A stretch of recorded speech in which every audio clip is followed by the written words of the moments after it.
And we get to talk about George R.R. Martin again and how much belly aching he's doing and how much work he's not doing, because there was a follow-up blog post. Now, this is the third video. No, let me think when this comes out in the timeline. I think I talked about my thoughts on season 2 of House of the Dragon and how it ended up getting sabotaged by HBO. If you want more on that, go check out that video that just released in the past couple of days, as long as everything is still copacetic. And then before that, we were talking about George and how he didn't want to write the book, finish the books, George, which he's now pretty much confirmed that it's just never going to happen because fascism in the world. But he had enough time to take a swipe at a show that he has an open door policy into the writer's room with. Like, bro, once again, now you're complaining about everybody else except for your own ineptness. Why is anybody taking this fat sack of shit's word on anything? He's a constant complainer and a bitter old man that is perpetually going to live in the shadow of J.R.R. Tolkien. Sucks to suck. But at the end of the day, yeah, still like House of the Dragon. It's good. And, I want to see more adaptations of your different stories. Because if you're not going to finish the books, if you're not going to finish the stories, there are competent people out there that will. But George R.R. Martin blasts House of the Dragon changes, details problems. Yes, I argued against it. A sure thing, bro, okay? And there's going to be some spoilers in here because I did a little bit of glancing because I would have pulled up the blog post, but George was so strong in his condemnation, so righteous in his critique that he took down the blog post. What a pussy. George R.R. Martin has made good on his promise to detail everything wrong with House of the Dragon. The author and Dragon executive producer, yeah, you're an EP, you have writing credits on this. What's the problem? You liked the changes. You liked how all of the main characters got fleshed out. Hell, and in regards to the way that Paddy Constantine portrayed Viserys, you said it was better than your own interpretation in the books where he was just a stupid fat drunk. Because George can only write the same story over and over again. He was supposed to be a Robert Baratheon allegory. But if you watch the first season, he's far more complex than that. I like Robert Baratheon, even in season 1 of Game of Thrones. He's a totally different character. But in the books, go back to the books what George actually wrote. Basically, he's supposed to be, just a fat drunken loser who's a trash king. I would argue that Viserys was a good king. He was a bad dad, but he was a good king. That's another topic for another time. Posted a candid chronicle for a very short period of time because he's such a pussy.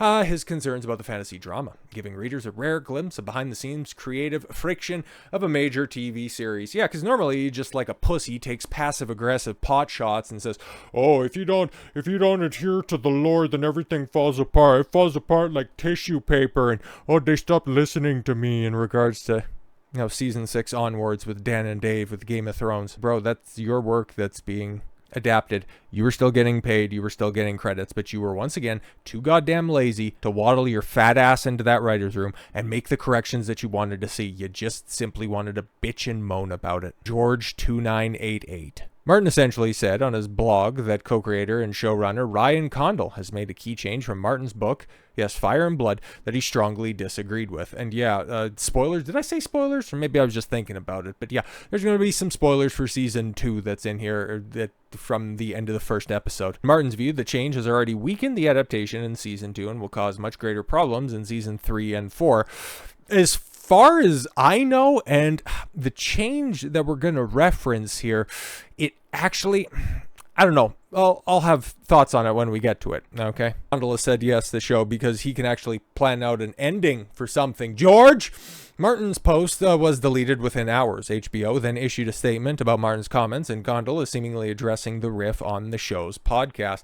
Yeah, because there's going to be a lot of drama because the fat boy can't take an L. At first glance, the change Martin is again seems rather minor. In the show, Aegon and Helena, yes, King Aegon and Queen Helena, have 2 young children. In the show, yes, twins, Jaehaerys and Jaehaera, because there's deviations on like 6 names in this entire story. The book, they have 3, an even younger brother, yes, 2-year-old Maelor, which is kind of interesting why anybody would be, especially a Targaryen, would be naming any one of their children as a reference to Maegor the Cruel, the guy who ruled for 6 years, 6 months, and 6 days. Very subtle, George. The guy who nearly destroyed the entire kingdom, but don't worry about that, right? That makes a whole bunch of sense. In a sprawling show with many characters for viewers to remember, having one less child seems a rather routine, adaptive choice. But Martin notes this resulting in a butterfly effect of consequences. But I understand the change. Okay, the most immediate consequence of this was altering the blood and cheese sequence from the season 2 premiere, where 2 hired thugs killed Jaehaerys in front of his mother. Yes, exactly. In the book, the sequence was a more grueling Sophie's Choice moment where Helena was forced to choose among her 3 children. And yeah, I'll agree, the book version of this event is far more gruesome. But still, at the end of the day, a kid got its head sawn off in front of their mother. Like, it's pretty grim, either way that you cut it. Pun somewhat intended. Yeah, she picks Maelor to spare her twins, and then Blood and Cheese kill Jaehaerys instead, and then look at Maelor and go, hey, did you hear that? Your mom wanted you to die, and left the kid with a lingering inferiority complex because, oh, my mom wanted me to die. And you can understand, it's like, yeah, that's far more grisly, that's far more grueling, but also another deviation from the book is basically, that's the end of Helena's story. She loses her mind after this event, gets locked up in a tower, and she's donezo. But she's also doing a whole lot more in the grander story and has been since she's been introduced as a fully formed character. She's a dreamer. She can go in and see visions. And hell, she even entered one of Daemon's visions out there in Harrenhal, so she's going to be fairly consequential to the story that Ryan Condall and George R.R. Martin signed off on. Now he has problems with it because people were unsatisfied with the season finale. Yes, Helena offers her life to try to save them, which, yeah, in the show she tries to bribe them. Which, yeah, basically, I try to bribe them, and eventually, you know, if the discussions went on long enough, I would think, offer her life as well, but that's an inconsequential change if you're really thinking about it. While Martin still finds the sequence powerful, he notes, I still believe that the scene in the book is stronger. I would agree. Reader has the right to that. The 2 killers are crueler in the book. I thought the actors who played the killer on the show were excellent, but the characters are crueler, harder, and more frightening. In Fire and Blood, I would also suggest that Helena shows more courage, more strength in the book by offering her own life. Yeah, and then going fucking nutso at the end of it. Yeah, I don't really know. By offering her own life to save her son, offering a piece of jewelry is not just the same. Yeah, but she's also like cripplingly autistic in this show. So it's a different character. As I saw it, the Sophie's Choice aspect was the stronger part of the sequence. The darkest, more visceral. I hated to lose that, and judging from the comments and the line, most of the fans seem to agree. But yeah, in a vacuum, the book scene is better. Okay, like, I agree with Fathead on this one. Martin said, yeah, he argued against losing Maelor during a conversation with Condall in 2022. I argued against it for all these reasons. I did not argue long or with much heat, however. Yeah, because you know that you could just bitch about it on your Not a blog later. The change weakened the sequence, I felt, but only a bit. Only a bit, so much that you make and then delete like a 14-year-old girl feeling ugly might delete later post.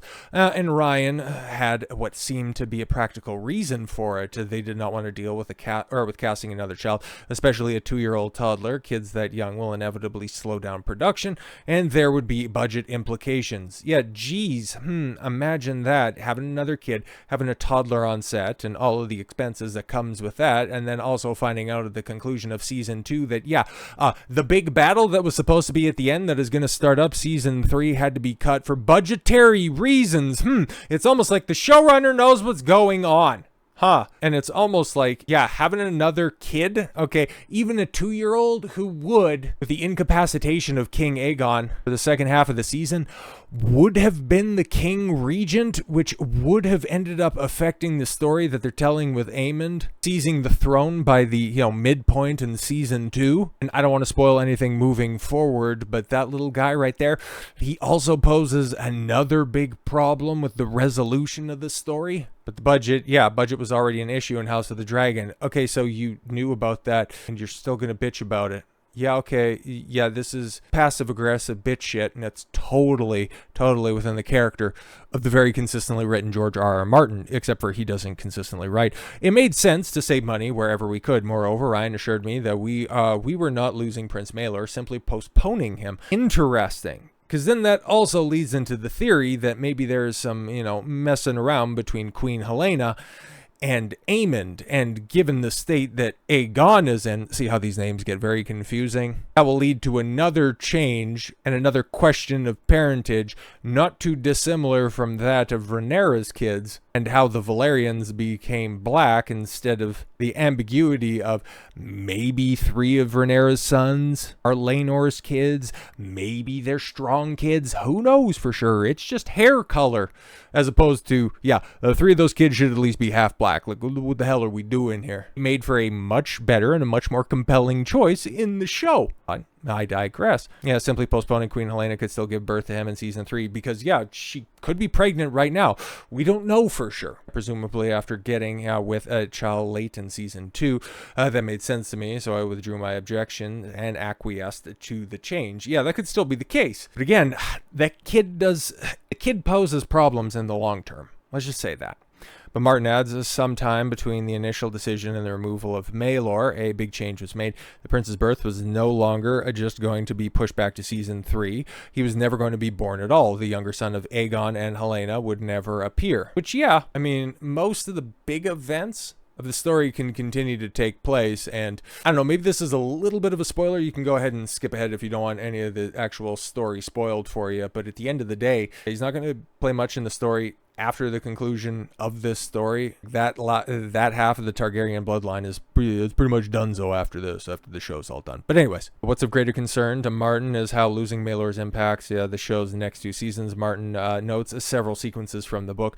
I'm avoiding posting spoilers. That would seemingly be cut. Yeah, there's also a couple of other characters that theoretically have been rolled into one, so meaning that there's going to be fewer dragons, and ones that are supposed to potentially continue on out in the wild having ambiguous deaths just aren't going to occur in the same way that they did in the book, but really inconsequential. Like, it would be cool to see a pink dragon, but is it necessary? Anyways, any of that appear on the show, Martin asks, in detailing the moments in the book? Maybe, but I don't see. The butterflies would seem to prohibit it, but what I know, that seems to be what Ryan is doing here. It's simplest, yes, and it may make sense in terms of budget and shooting schedules. No, maybe the story just makes more sense. Maybe it makes more sense for Helaena to deliver a child after Aegon no longer has a functioning cock. Maybe it draws more comparisons between the hypocrisy of the blacks in comparison to the greens, because they have so many crossovers. It's just when it comes to the legitimacy of heirs, the greens are, pretty much all set in the right on that, and the blacks are obviously, a bit more flumpy on that end. So if you add that little crossover there, you also drag back a little bit less of the critique that it's the blacks that are being hypocritical and the greens are a little bit more perceivably pure. So yeah, throwing that spanner into the works, I could see that being a plot point. Yeah, but simpler is not better. Maelor by himself means little. He is but a small child, but does not have a line of dialogue, but does nothing of consequence but die. Yeah, exactly. But where and when and how, that does matter. Martin also reveals the character's death from Condall's outline for season 3, noting that the character now yeets himself for no particular reason, instead of how it happens in the books. I hope it's not Kristen Cole. She was great in season 2. None of that is essential, I hope, but all it does, serve a purpose. It all helps to tie the storylines together, so one thing follows another in a logical and convincing manner. That's a considerable loss. Then Martin warns, rather forebodingly, and there are larger, more toxic butterflies to come if House of the Dragon goes ahead with some of the changes being contemplated for season 3 and 4. Why are you trying to tank? Why are you trying to tank the show? Why are you trying to tank a show when you're also trying to promote the next thing that's coming out, A Night of the Seven Kingdoms? Are you going to say, I love the first season, and there's a story, there's a set of books right there being adapted that doesn't have a complete ending. That's not a complete story. You can kind of put 2 and 2 together, but you haven't told the tale of what happens that night in Summerhall, and you're never going to. Because so far, I like what Ryan Condall has done. Season 1, great stuff. Season 2, bit of a step back, but I still appreciate what he did with the story. Season 3 and 4, 3's going to be quite bombastic. There's going to be a ton of events that are in it, as long as budgetary concerns don't hamstring the process. It's going to be something. I can tell you that. I'm somebody who knows about a lot of the big events, how most of the characters fare by the end of it, what the ultimate conclusion is, but I don't know any of the details. And the changes that Condall has made so far, well, it's far superior to the books. I'll just say that. The events and in a vacuum, how Blood and Cheese took place, yeah, it's better in the books. But in the long term, it's a change that's rather inconsequential, but I'm sure George is going to argue, oh, it ends up playing out, and it just goes to show you if he's willing to change this one thing, he's going to be willing to change other things. And now I don't know, man, because the subversive games that this fat fucker plays, because he has so much time, because he doesn't write the books or do anything creatively, except for just wait for other people to do something spectacular and then go, actually, from the sidelines. He's trying to turn people against this show. I wish I was being hyperbolic, but yeah, he's saying, the changes that are going to be happening in season 3 and 4, like, oh my God, I can't believe that, but please tune in for another adaptation. Well, they'll eventually get it right sometime, okay? Just like I'll eventually finish the book. But he's done this stuff before, because as it's pointed out, he did the same thing the moment that, shit was changed in Game of Thrones, where they ran out of source material and the quality of the show went to shit. Oh, yeah, no, they just stopped listening to me and everything that I did, I was happy going to all the premieres, soaking up all the adulation for laying the groundwork for the biggest for the biggest television event of the 2010s. I was happy with all that stuff, but yeah, the way that it ended, man, it wasn't my cup of tea. I'll do it better, trust me, though. He has this habit. Of just being a bitch. The way that he also did Battlestar Galactica dirty, because I was listening to Critical Drinker's Open Bar, like his podcast that he does Thursdays, and somebody brought up this. It's like, okay, when George Martin, when he's not too busy shitting on his own creations or people's adaptations of his, beloved sacred work, he's out there shitting on other people for their endings. And just recently talked about how I believe that he's too scared to finish his books because of the fan base that he's cultivated. And I didn't know about this when it happened at the time, and when it was brought up, it makes a lot of sense why he's just so salty and so trepidatious to finishing his own books. But